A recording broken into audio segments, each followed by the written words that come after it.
The old folks of Lexington still tell the story of when dawn almost claimed Jesse James.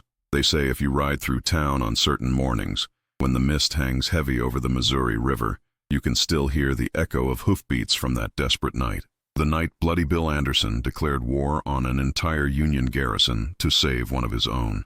Late summer 1864, and the border had become hell's own furnace. Missouri and Kansas didn't just bleed anymore. They dripped with it, steady and thick as summer rain. Towns along the river lived under martial law.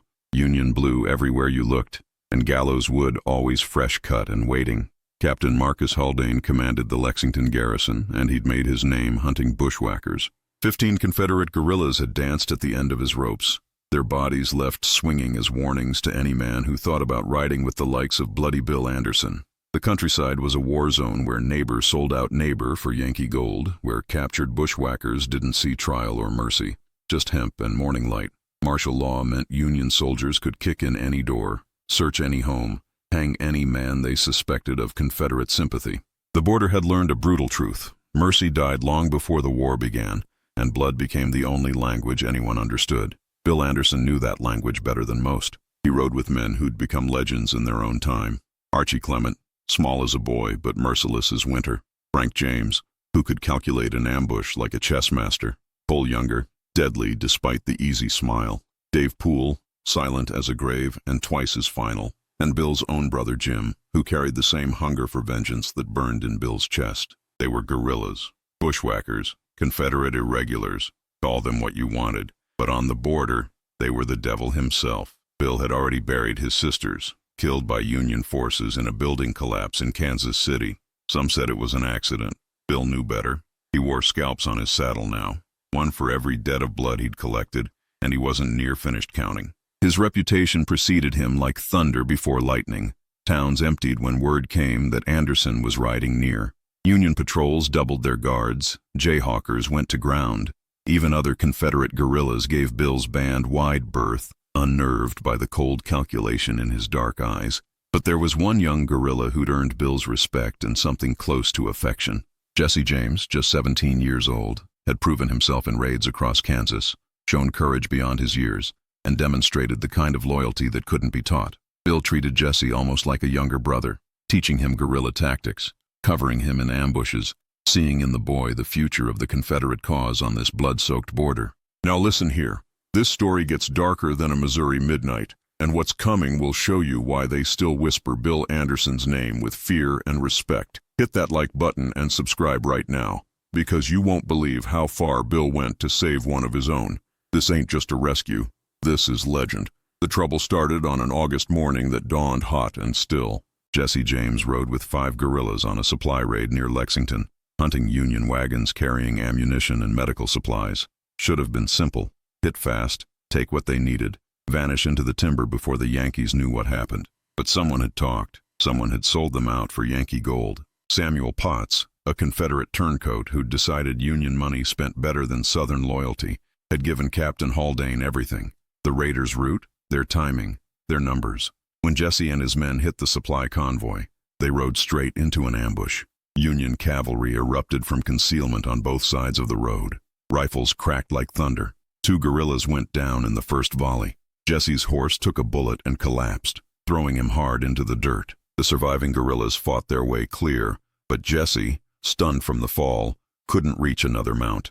Union soldiers swarmed over him, rifles pointed at his head. He killed one with his revolver before they clubbed him unconscious with a rifle butt. When he woke, he was in chains in the Lexington garrison jail, blood crusted on his face, and Captain Marcus Haldane standing over him with a smile colder than January wind. Jesse James, Haldane said, turning the name over like a found coin. One of Anderson's pets. Well, boy, you're going to help me send Bloody Bill a message. Jesse spat blood. Go to hell. Haldane backhanded him casually. You first. Tomorrow morning, dawn, town square. You're going to hang, and I'm inviting the whole territory to watch. Every bushwhacker, every Confederate sympathizer, every farmer who thinks Anderson is some kind of hero, they'll all see what happens to guerrillas who ride with that murdering bastard. Jesse said nothing, but his jaw set hard. He was 17, but he'd seen enough death on the border to know fear was useless. If tomorrow brought the rope, then tomorrow brought the rope. He wouldn't beg. He wouldn't break. Bill had taught him that much. Haldane posted guards around the garrison, 40 soldiers, stone walls, artillery positioned to defend against assault. He doubled sentries, positioned sharpshooters on rooftops overlooking the approaches, and stationed cavalry on patrol routes. He knew Anderson would hear about the capture. Hell, he was counting on it. Capturing one of Bill's men was bait, and Haldane had built a fortress around that bait, confident his preparations were impenetrable. He sent word throughout the territory, spreading the news like wildfire. Come watch a bushwhacker dance. Dawn tomorrow. Jesse James hangs in Lexington Square. The message reached Bill Anderson by late afternoon. A farmer sympathetic to the Confederate cause rode his horse near to death to reach Bill's camp in the timber 15 miles east of town. The man was shaking when he dismounted. Whether from exhaustion or fear of delivering bad news to bloody Bill Anderson, nobody could say. They got Jesse, the farmer gasped. Haldane's got him, hanging him at dawn. The camp went silent. Every guerrilla there knew what Jesse meant to Bill. They watched their commander's face, waiting for the explosion of rage they all expected.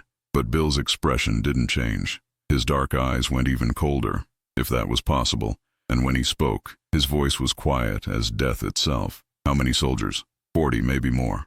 Garrison's fortified. Artillery. Haldane's expecting you to come. He's right. Bill stood and every man in camp straightened. We have until dawn. Get the men ready. Frank James stepped forward, concern written across his face. Bill, it's suicide. 40 soldiers in a fortified position expecting us. We'd never make it through the walls before they killed Jesse. Bill looked at his friend and lieutenant, and something in that gaze made Frank step back. We don't leave our own to hang, Frank. Not Jesse. Not any man who rides with us. Haldane thinks his walls will stop me. Bill's smile was terrible to see. That Yankee bastard's about to learn what happens when you touch one of mine. The sun set over Lexington like molten copper, and in the garrison jail, Jesse James counted the hours he had left. They'd chained him to the wall in a cell that stank of old blood and fear. Other bushwhackers had died in this room, and their ghosts seemed to press close in the darkness. His ribs ached where the rifle butt had caught him, and dried blood pulled tight on his face. But pain was nothing. He'd been hurt before. What gnawed at him was knowing Bill would come. Jesse knew his commander well enough to understand that Bill Anderson didn't calculate odds the way other men did. 40 soldiers, fortified walls, artillery. None of that would stop Bill from attempting a rescue. And that rescue would likely get Bill and half the guerrillas killed trying to save one 17-year-old fighter who'd been stupid enough to ride into an ambush. Damn it, Bill, Jesse whispered to the darkness. Don't come. It ain't worth it. But he knew Bill would come anyway. That's what made Anderson different from other commanders, Union or Confederate. His men weren't soldiers following orders. They were brothers bound by something stronger than military discipline. Bill had taught Jesse that a guerrilla band lived or died by loyalty, and loyalty meant you didn't abandon your own. Not to capture, not to hanging, not to death itself. In the garrison commander's quarters, Captain Marcus Haldane studied maps of Lexington by lamplight, anticipating Anderson's approach vectors. He'd fought on this border long enough to respect Bloody Bill's tactical abilities, even while despising everything the guerrilla stood for. Anderson was no mindless killer. He was intelligent, calculating, and utterly ruthless when protecting his men. He'll come from the east, Haldane told his second-in-command, Lieutenant Porter. Through the timber, probably split his force. He'll try to create a diversion, draw our strength away from the jail. Porter nodded. We've doubled guards on all approaches, sir. Sharpshooters on every rooftop. Cavalry patrols every hour. Even if he gets close, he can't breach these walls before we execute the prisoner. Don't underestimate him, Haldane warned. Anderson survived this long because he thinks like a devil. He'll try something we don't expect. The captain smiled grimly. But I've got something he doesn't. Time. Every hour that passes is one less hour for him to plan. By dawn, even Bloody Bill Anderson will be out of miracles. What Haldane didn't know was that 15 miles away, in a guerrilla camp hidden deep in Missouri timber, Bill Anderson wasn't planning a miracle. He was planning a massacre. Bill stood before his assembled guerrillas, 23 men, all hard as iron, all veterans of a dozen raids and ambushes. These weren't soldiers playing at war. These were killers who'd learned to fight dirty and survive in a conflict without rules or mercy. They watched their commander with absolute attention, knowing that what Bill said next would likely determine who lived and who died before tomorrow's sun climbed high. Haldane's got Jesse, Bill began, his voice carrying clearly in the still evening air. 40 soldiers, fortified garrison, artillery coverage. He's expecting us to come. He's prepared for assault. He's confident his walls will hold. Archie Clement spat tobacco juice. Then we prove him wrong. Hit him hard and fast. Overwhelm the bastards before they know what happened. That gets Jesse killed, Frank James countered. First sound of attack, they'll put a bullet in his head or string him up immediately. We need finesse, not firepower. Finesse? Archie's voice dripped contempt. Since when do we do finesse? Since we're outnumbered 2-1 and attacking a fortress. Frank shot back. Bill held up a hand, silencing the argument. Frank's right. Direct assault fails. We need intelligence first. Guard rotations, Jesse's exact location, Haldane's defensive positions, and we need to know when Jesse moves.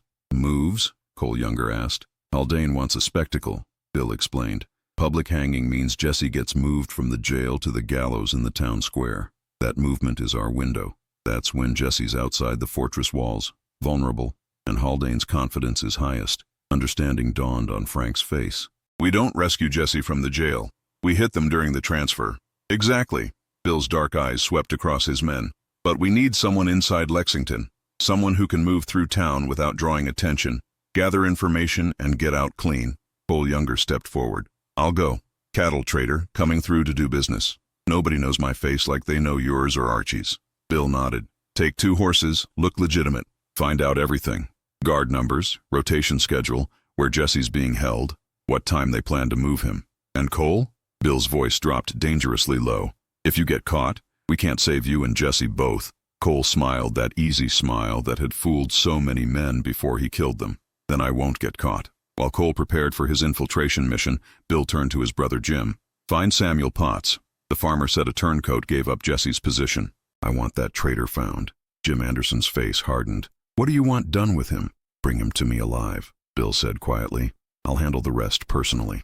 As night deepened over Missouri, Cole Younger rode into Lexington with 2 horses and saddlebags full of trade goods, playing the part of a cattle trader looking to do business with the Union garrison. He moved through town with easy confidence, stopping at the tavern, making small talk, asking innocent questions that yielded dangerous information. The bartender, loosened by whiskey and excited by tomorrow's spectacle, talked freely. Hangings at dawn. They're moving the bushwhacker from the garrison to the square at first light. Captain Haldane wants maximum visibility. Says he wants every Confederate sympathizer in the territory to see what happens to Anderson's men. Wasn't that right? Cole kept his voice casual. Seems like a lot of fuss for one guerrilla. This one's special. Another patron interjected, drunk and loud. Jesse James, one of Anderson's favorites. Haldane's using him as bait, hoping Bloody Bill tries something stupid. Got 40 soldiers ready. Sharpshooters on every roof. Cavalry patrols. That murdering bastard Anderson shows his face. He's dead. Cole bought another round, gathered more details, and slipped out of town before midnight. He rode hard back to Bill's camp, arriving with information that could mean the difference between rescue and catastrophe. Jesse's in the northeast cell block, Cole reported. 10 guards around the jail at night, double that during transfer. Haldane's moving him at dawn, wants him on the gallows as the sun comes up. Sharpshooters positioned on 6 buildings overlooking the square, cavalry ready to respond from the garrison stables. Bill absorbed the information, his mind already calculating angles and timing. What about the western approach to town? Lightly defended. Haldane's focused his strength around the garrison and square. He's expecting you to come straight at Jesse. Then we don't. Bill looked at Dave Poole. How much powder we got left? Poole's scarred face showed grim understanding. Enough to blow the Union supply depot on the western edge. Make one hell of a noise. That's the diversion, Bill decided. Dave, you take 3 men and whatever powder we can spare. Hit that depot at 4 in the morning. Make it loud. Make it bright. Draw Haldane's forces away from the square. That's suicide, Frank said quietly. Western position to supply depot and back is 3 miles through open ground. They'll be trapped. Dave Poole met Bill's eyes, and something passed between them. Understanding, respect, acceptance. Jesse's one of ours. We don't leave our own to hang. I'll get you your diversion, Bill. You make damn sure you get that boy out. The weight of that sacrifice settled over the camp like a burial shroud. Every man there understood what Poole was volunteering for. It was a death mission, plain and simple, but it was also the only way to split Haldane's forces enough to give Jesse a fighting chance. We move at 3, Bill said. Frank, Archie, Cole, Jim, you're with me. We infiltrate before dawn, hide in buildings along the route from garrison to square. When Poole hits the depot, Haldane pulls his strength west. That's when they move Jesse. We hit the escort, grab Jesse, and ride like hell. And if Haldane doesn't take the bait? Archie asked. Bill's smile was cold as winter death. Then we kill everyone between us and Jesse, and we still ride like hell. As the guerrillas prepared weapons and gear, Jim Anderson returned with a man bound and gagged, terror bright in his eyes. Samuel Potts, the turncoat who'd sold Jesse's position for Union gold. Bill looked at the traitor for a long moment, his face expressionless. "You know who I am?" Bill asked quietly. Potts nodded frantically. "You know what you did?" Another nod, tears streaming now. Bill drew his knife. "Then you know why this is going to hurt." What Bill Anderson did to Samuel Potts in those woods became whispered legend on the border. When Union patrols found the body the next morning, grown men turned away sick. Potts had died slowly, knowing exactly why. Understanding that selling out Confederate guerrillas to the Yankees meant facing justice from Bloody Bill himself. Bill carved words into a wooden plank and drove it into the ground beside the corpse. Traitors feed crows. By midnight, everything was ready.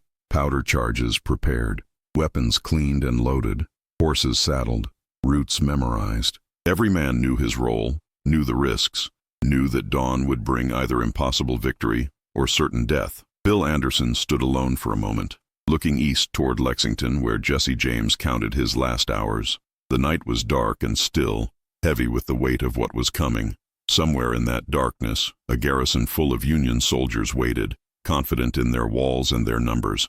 They had no idea what was riding toward them through the Missouri night. 3 in the morning, and Lexington slept under a moonless sky, the kind of darkness that seemed alive, pressing close and heavy. Bill Anderson and 5 guerrillas moved through that darkness like ghosts, leading their horses on foot through timber and then along back streets, avoiding Union patrols by minutes and instinct. They'd split into pairs, each pair taking a different route into town, converging on predetermined positions along the street between Garrison and Square. Bill and Archie Clement took the Mercantile Building with a view of the entire route. Frank and Cole Younger occupied the second floor of a boarding house directly across. Jim Anderson positioned himself in the church bell tower, rifle ready, perfect vantage point for covering fire. The buildings were empty. Bill had sent word ahead through Confederate sympathizers, warning them to be elsewhere this night. The families who lived here understood what was coming and wanted no part of it. By the time Union soldiers realized what was happening, the only people on this street would be guerrillas and Yankees, and one of those groups was about to die. Bill checked his revolvers, 4 of them, each loaded with 6 rounds, 24 shots before reload. In close quarters, against 10 guards, that would be enough if the timing was perfect, if Dave Poole's diversion worked, if Haldane took the bait, if Jesse wasn't executed the moment gunfire started. Too many ifs. But this was the border, and ifs were all any man had. Across the street in the boarding house, Frank James watched the eastern sky, calculating time. "Hour and a half until Poole hits the depot," he whispered to Cole. "We sit quiet until then. No movement, no sound. We're furniture." Cole nodded, checking his own weapons. 4 revolvers, 2 knives, and a sawed-off shotgun loaded with buckshot. "You think Dave knows he ain't coming back?" "Dave knows." Frank's voice was grim. "He's buying Jesse's life with his own. That's the trade, and he made it willingly. Hell of a thing," Cole muttered. "Hell of a war." In the garrison, Captain Haldane made his final rounds, inspecting sentries, checking defensive positions. Everything was ready. At dawn, Jesse James would hang, and if Anderson was foolish enough to attempt rescue, the guerrilla leader would die alongside his pet bushwhacker. Haldane had already composed the report in his mind, imagining the commendations he'd receive for killing Bloody Bill Anderson. His only concern was the western perimeter. He'd pulled some strength from that position to reinforce the square and garrison. But the western approach led only to supply depots and storage buildings, nothing worth attacking. Anderson would come from the east, through timber, where his guerrillas could use cover. The western route was open ground, suicide for anyone attempting assault. Haldane smiled, confident in his tactical superiority. Anderson was a guerrilla, a bushwhacker, a murderer who'd gotten lucky too many times. But tonight, that luck would end. Come dawn, the border would be rid of its most notorious killer, and Missouri would be one step closer to Union control. In his cell, Jesse James had stopped counting hours. Sleep was impossible. The chain saw to that, along with the knowledge of what dawn would bring. He'd made peace with dying. 17 years wasn't long, but he'd lived more in those years than most men did in 70. He'd fought for the Confederacy, ridden with legends, and earned the respect of Bloody Bill Anderson himself. Only one regret gnawed at him. Bill would try to save him. Bill would get himself and good men killed for one captured guerrilla who'd been careless enough to ride into an ambush. Jesse had heard the guards talking. 40 soldiers ready, sharpshooters positioned, cavalry waiting. It was a death trap, and Bill was riding straight into it. "Don't come," Jesse whispered again to the darkness. "Please, Bill, don't come." But even as he said it, Jesse knew Bill was already here. Somewhere in Lexington, hidden in darkness, Bloody Bill Anderson was waiting for dawn. And when dawn came, Union soldiers were going to learn what happened when you tried to hang one of Anderson's men. 4 in the morning arrived with the smell of coming rain. The air hung thick and heavy, moisture gathering for a storm that wouldn't break for hours yet. In the western edge of Lexington, Dave Poole and 3 guerrillas crept toward the Union Supply Depot, a large wooden structure packed with ammunition, medical supplies, and powder kegs. Poole worked quickly, placing charges against the building's supports, running fuse lines to a central point 50 yards away. His 3 companions watched the approaches, rifles ready. They all knew what this was. They all understood they'd be caught between explosion and responding Union forces with no clear escape route. "You boys can still pull back," Poole said quietly. "I can handle the fuses alone." The youngest guerrilla, a farm boy named Thomas, barely 18, shook his head. "We ride together or not at all. That's what Bill taught us." Poole smiled grimly. "Then let's give 'em hell to remember." He lit the fuses at precisely 4:15 in the morning. The powder caught, sparks racing along multiple lines toward the depot. Poole and his men mounted their horses and rode hard toward cover, not expecting to reach it, knowing the explosion would bring every Union soldier in Lexington down on their position. The supply depot erupted like the sun being born. Fire and thunder split the pre-dawn darkness, the concussion wave shattering windows across western Lexington. Flames climbed into the sky bright as noon, painting the underside of storm clouds hellish orange and red. The explosion echoed across the Missouri River, a declaration of war that could be heard for miles. In the garrison, Captain Haldane bolted upright, already shouting orders. "Western perimeter, all cavalry, respond immediately. Porter, take 30 men, suppress that fire." His carefully laid defensive plan collapsed in the face of direct assault from the undefended quarter. Haldane had gambled Anderson wouldn't attack there. Exposed ground, poor escape routes, no tactical advantage. But Anderson had turned disadvantage into weapon, using the suicide position to draw Union strength exactly where Bill wanted it. As soldiers poured from the garrison toward the burning depot, Haldane made a critical decision. Proceed with the execution on schedule. "Get the prisoner! Move him to the square now, before Anderson tries anything else!" 10 guards rushed to Jesse's cell, unchaining him from the wall but leaving his hands bound. They dragged him roughly into the pre-dawn darkness, rifles pointed at his back, moving quickly toward the town square where the gallows waited. Behind them, half the garrison streamed west toward the fire and gunshots that had erupted near the depot. Jesse stumbled between guards, still dazed from captivity, trying to understand what was happening. The explosion, the chaos, Union soldiers running everywhere. This was Bill. Had to be. No one else would attack from the west. No one else would sacrifice men just to create confusion. "Move, bushwhacker!" A guard shoved Jesse forward. "You're about to meet your rope." They turned onto the main street, heading for the square. Darkness still held here, away from the fire's glow. Buildings loomed on both sides, windows dark and empty. Quiet, too quiet. In the Mercantile, Bill Anderson watched the guards and their prisoner approach. He counted 10 soldiers, all focused on Jesse, rifles ready but pointed at their captive, not outward. They expected attack from behind, from the direction of the depot explosion. They expected guerrillas to come riding in with guns blazing. They didn't expect death waiting in the buildings they were walking past. Bill raised his hand, holding it steady. Wait. Let them get into the killing zone." The guards came closer, boots loud on wooden boardwalk. 50 yards, 40, 30. Jesse visible now in the group, hands bound, blood on his face but walking steady. 20 yards. Bill dropped his hand. 4 windows exploded simultaneously with muzzle flash and thunder. Archie Clement's revolvers spoke first, dropping 2 guards before they understood they were under attack. Frank James fired with precision from across the street, his rifle shots punching through Union chests. Cole's shotgun roared, buckshot tearing into the formation. The ambush was perfect, devastating, utterly ruthless. Guards fell screaming or dropped silent, rifles clattering to boardwalk. Jesse hit the ground instinctively, making himself small while death flew overhead. The surviving guards tried to return fire, but they were shooting at muzzle flashes in dark windows, hitting nothing while guerrilla bullets found them with terrible accuracy. 15 seconds. That's how long the ambush lasted. When the gun smoke cleared, 9 Union soldiers lay dead or dying in the street. The 10th guard, wounded in the leg, tried to drag himself toward the garrison, screaming for help. Bill Anderson stepped from the mercantile's doorway, walking toward Jesse with chilling calm. He shot the wounded guard once, silencing the screams, then knelt beside Jesse and cut his bonds with a knife. "Can you ride?"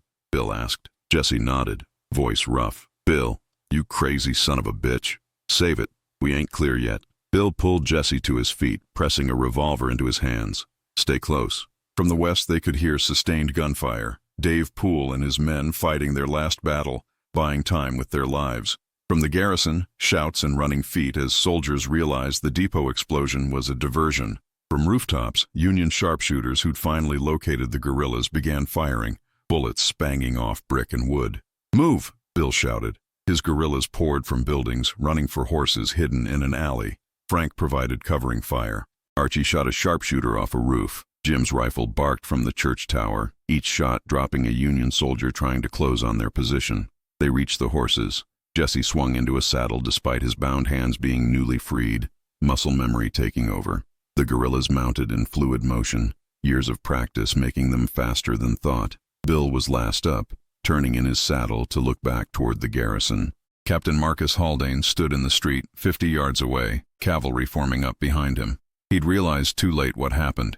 The depot was a diversion. The real attack came at Jesse during transfer. His fortress walls meant nothing when the battlefield was Lexington's streets. Rage twisted his face as he recognized Bill Anderson sitting calm on horseback, while Union soldiers lay dead and his prisoner sat free. "Anderson!" Haldane's shout carried clearly. "You murdered coward! Face me!" Bill could have ridden away. Should have ridden away. The rescue was complete. Jesse was free. Escape routes were open. Any sane commander would have taken his men and disappeared into Missouri timber. But Bill Anderson wasn't sane. Not anymore. Not after his sisters. Not after the border war had burned away everything except cold rage and colder justice. "Frank, get Jesse out of here," Bill said quietly. "Bill?" "No," Frank started. "That's an order." Bill's voice allowed no argument. "Jesse's safe. That was the mission. Get him home." Bill turned his horse toward Haldane, revolvers in both hands, and rode straight at the Union captain. The rest of his guerrillas followed without hesitation, because that's what you did when Bill Anderson rode toward death. You rode with him. The two forces met in Lexington's main street as dawn finally broke over Missouri, painting the sky blood red. The street exploded into chaos and gunfire. Bill Anderson rode straight into the forming Union cavalry line with revolvers blazing, Archie Clement and Jim Anderson flanking him, all three guerrillas firing with the precision of men who'd lived through 100 battles. Union soldiers fell from saddles. Horses reared and screamed, the neat cavalry formation dissolving into panic and blood. Captain Haldane drew his saber and spurred his horse forward, face twisted with rage. He'd planned everything perfectly, controlled every variable, fortified every position, and this backwoods guerrilla had torn through his defenses like they were paper. His reputation, his career, his confidence in Union military superiority, all of it shattered by bloody Bill Anderson's impossible rescue. "Stand and fight, you coward!" Haldane shouted, driving toward Bill through the chaos. Bill's response was to empty both revolvers into the Union soldiers between them, cutting a path through cavalry with methodical brutality. When the hammers clicked on empty chambers, he holstered the spent weapons and drew 2 fresh revolvers from his belt without breaking stride. The horse beneath him, trained for this kind of violence, moved like an extension of Bill's will. They met in the middle of the street as dawn light strengthened, turning the gun smoke golden.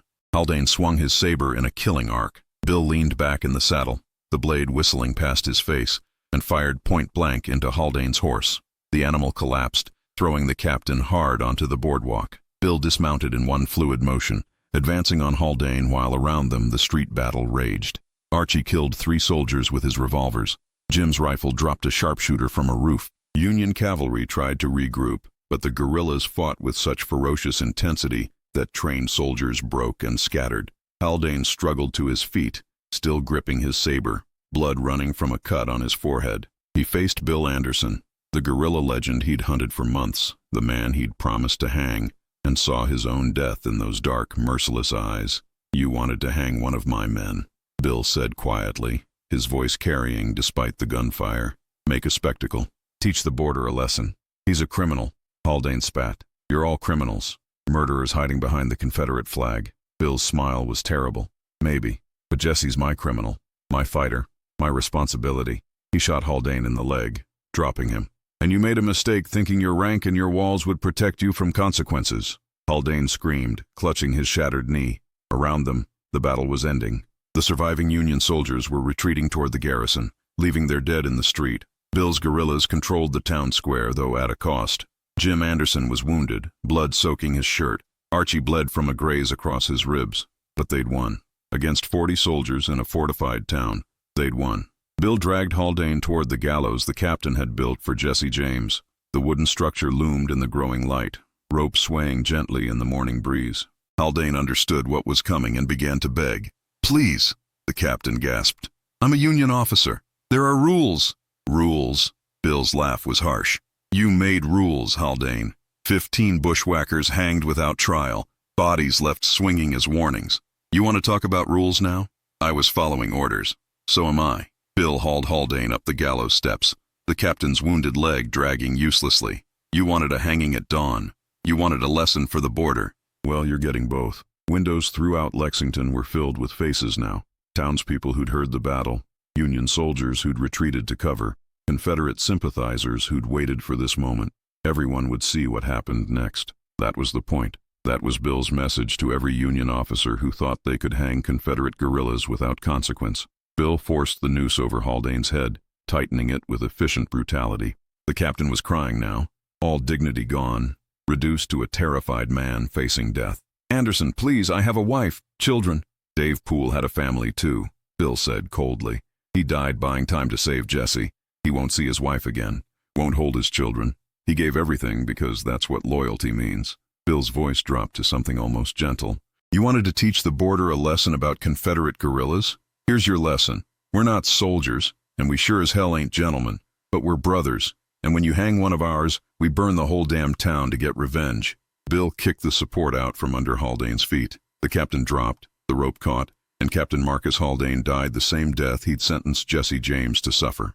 His body twisted in the morning light, the gallows he'd built for a 17-year-old guerrilla claiming its builder instead. The symbolism wasn't lost on anyone watching. Union authority, Confederate resistance, the whole brutal calculus of the border war displayed in one hanging body. Bill stood on the gallows platform, looking out at the faces watching from windows and doorways. "Anyone else want to capture one of my men?" he called out. "Anyone else think they'll make examples of Anderson's guerrillas?" Silence answered him. Even the Union soldiers hiding in the garrison said nothing. Didn't think so. Bill descended the gallows and mounted his horse. His guerrillas formed up around him, wounded but victorious.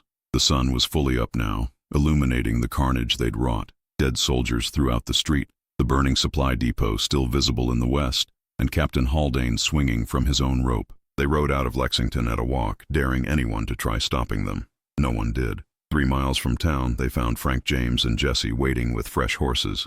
Jesse's face was haunted, understanding the cost of his rescue. "Dave?" he asked quietly. "Didn't make it," Bill confirmed. Him and Thomas and the Weathers brothers died buying time. Jesse closed his eyes, grief and guilt warring on his young face. "Bill, you ride with us, we come for you," Bill said simply. "That's the code." Dave knew it. Thomas knew it. We all know it. Today it was you who needed saving. Tomorrow it might be me or Frank or Archie. But we come. Always. The guerrillas rode east into Missouri timber, leaving Lexington behind. News of the rescue spread across the border faster than wildfire. Union garrisons stopped using captured guerrillas as bait, realizing it invited catastrophic retaliation. Officers requested transfers from Missouri. The propaganda value of executing bushwhackers was outweighed by the terror of Bill Anderson's response. Jesse James never forgot that Bill Anderson rode into certain death to save him, faced down 40 soldiers and a fortified garrison, sacrificed good men, and still brought him home alive. That loyalty shaped everything Jesse became in the years ahead. When Bill died a few months later, cut down in an ambush near Richmond, Missouri, Jesse was the one who recovered his body and ensured he was buried with honor. The legend of that desperate night lived on, whispered around campfires, sung in ballads, remembered as the night Bloody Bill Anderson proved that no wall, no army, no gallows could break the bond between bushwhackers who rode together. On the Missouri-Kansas border, brotherhood was written in blood, and Bill Anderson had carved that lesson so deep it would never be forgotten. Well, there you have it, folks. Subscribe if you haven't already. And tell me in the comments, Where are you watching from, and what do you think about what Anderson did? Was it justice or was it murder? Did Dave Poole die a hero, or did Bill sacrifice him for nothing? Let's hear it. Drop your city and your opinion down below. The Don that almost claimed Jesse James instead claimed the Union captain who thought he could hang a bushwhacker without consequence. That's border justice. That's what happened when you touched one of Bloody Bill's men. And God help anyone who forgot that lesson.